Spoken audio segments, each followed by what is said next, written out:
आज हम बात करेंगे एक्ने के बारे में। लेकिन एक्ने को हम आज कॉस्मेटिक प्रॉब्लम की तरह नहीं देखेंगे। आज हम एक्ने को एक मेडिकल कंडीशन की तरह समझेंगे। एक ऐसी प्रॉब्लम जो चेहरे पर दिखती है लेकिन पैदा होती है बॉडी के अंदर। और जब तक वजह क्लियर नहीं होगी तब तक कोई क्रीम, कोई फेस वॉश एक्ने को परमानेंटली कंट्रोल नहीं कर सकता। सबसे पहले यह समझना जरूरी है कि एक्ने होता क्या है। एक्ने एक क्रॉनिक इन्फ्लेमेटरी स्किन डिसऑर्डर है। इसका मतलब ये एक दिन में शुरू होकर एक दिन में खत्म होने वाली प्रॉब्लम नहीं है। एक्ने डेवलप होने के पीछे 4 साइंटिफिक स्टेप्स होते हैं।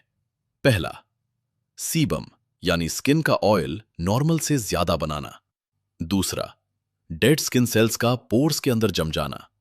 तीसरा, स्किन के अंदर मौजूद बैक्टीरिया, जिसे मेडिकल लैंग्वेज में क्यूटी बैक्टीरियम एक्नेस कहते हैं, उसका ओवरग्रोथ।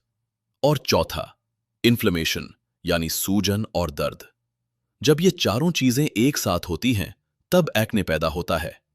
इसलिए सिर्फ चेहरा बार बार धोने से या स्ट्रॉन्ग सोप लगाने से एक्ने ठीक नहीं होता। अब सवाल ये आता है, आखिर ये सब शुरू क्यों होता है? जवाब है हॉर्मोन्स। हॉर्मोन्स एक्ने के सबसे बड़े ड्राइवर होते हैं।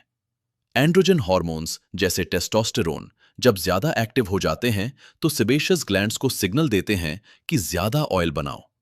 इसी वजह से एक्ने टीनेज में, पीरियड से पहले, पीसीओएस वाली फीमेल्स में और ज्यादा स्ट्रेस के टाइम पर अचानक बढ़ जाता है। कई बार ब्लड टेस्ट नॉर्मल आता है लेकिन फिर भी एक्ने सिवियर होता है। इसका रीजन होता है स्किन के हार्मोन रिसेप्टर्स का हाइपर सेंसिटिव होना।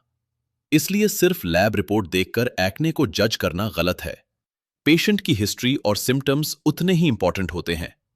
अब बात करते हैं इंसुलिन की, जो एक्ने में सबसे ज्यादा इग्नोर किया जाता है। High sugar, cold drinks, bakery items और जंक फूड बॉडी के इंसुलिन लेवल को अचानक बढ़ा देते हैं। हाई इंसुलिन एंड्रोजन हार्मोन्स को और स्टिमुलेट करता है। इसका रिजल्ट ऑयल प्रोडक्शन और तेज, पोर्स और ज्यादा ब्लॉक और एक्ने और ज्यादा सिवियर।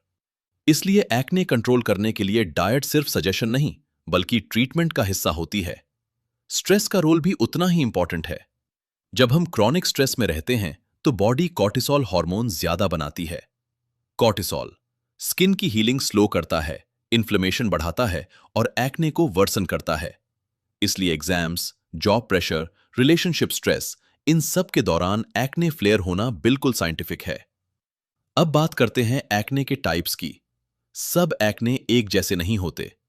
व्हाइट हेड्स और ब्लैक हेड्स अर्ली वार्निंग होते हैं। अगर इस स्टेज पर सही ट्रीटमेंट मिल जाए तो स्कार्स नहीं बनते। पैप्यूल्स और पस्ट्यूल्स इन्फ्लेमेटरी स्टेज होती है। यहां पेन, रेडनेस और स्कार का रिस्क शुरू हो जाता है। और जब एक्ने नोड्यूलर या सिस्टिक हो जाता है तो इसका मतलब होता है इन्फेक्शन स्किन के डीप लेयर्स तक पहुंच चुका है।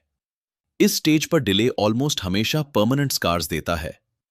अब एक जरूरी बात समझिए, लेमन, टूथपेस्ट, गार्लिक और बेकिंग सोडा जैसे नुस्खे नेचुरल जरूर लगते हैं, लेकिन मेडिकल साइंस के हिसाब से ये स्किन के लिए डैमेजिंग होते हैं। ये स्किन का प्रोटेक्टिव बैरियर तोड़ देते हैं, जिससे बाद में डार्क स्पॉट्स और सेंसिटिविटी हो जाती है। डॉक्टर ट्रीटमेंट का मतलब सिर्फ स्ट्रॉन्ग मेडिसिन नहीं होता। इसका मतलब होता है राइट डायग्नोसिस, राइट स्टेज पर, राइट ड्यूरेशन के लिए ट्रीटमेंट। माइल्ड एक्ने में टॉपिकल मेडिसिन काफी होती हैं। मॉडरेट एक्ने में ओरल मेडिसिन ऐड की जाती हैं और सिवियर एक्ने में आइसोट्रेटिनॉइन जैसे ड्रग्स कंसिडर की जाती हैं, जो सिर्फ डॉक्टर सुपरविजन में ही सेफ होती हैं। इसोट्रेटिनॉइन को लेकर डर जरूर होता है, लेकिन सच ये है कि सही मॉनिटरिंग के साथ ये एक्ने का सबसे इफेक्टिव ट्रीटमेंट है। और लास्ट में बात करते हैं स्कार्स की। स्कार्स का मतलब होता है स्किन स्ट्रक्चर का डैमेज। इस स्टेज पर कोई भी क्रीम ओल्ड स्कार्स को मिटा नहीं सकती। उनके लिए प्रोसीजर्स जैसे माइक्रोनीडलिंग, केमिकल पील और लेजर ही इफेक्टिव होते हैं। इसलिए एक्ने को इग्नोर करना सबसे महंगी गलती होती है। जितना जल्दी सही ट्रीटमेंट, उतना कम डैमेज और उतना कम खर्चा। याद रखिए, एक्ने शर्म की बात नहीं है, लेकिन गलत ट्रीटमेंट जरूर नुकसान करता है। अगर आप साइंटिफिकली सही अप्रोच लेंगे तो एक्ने कंट्रोल में आ सकता है। सही जानकारी भी एक तरह का इलाज होती है।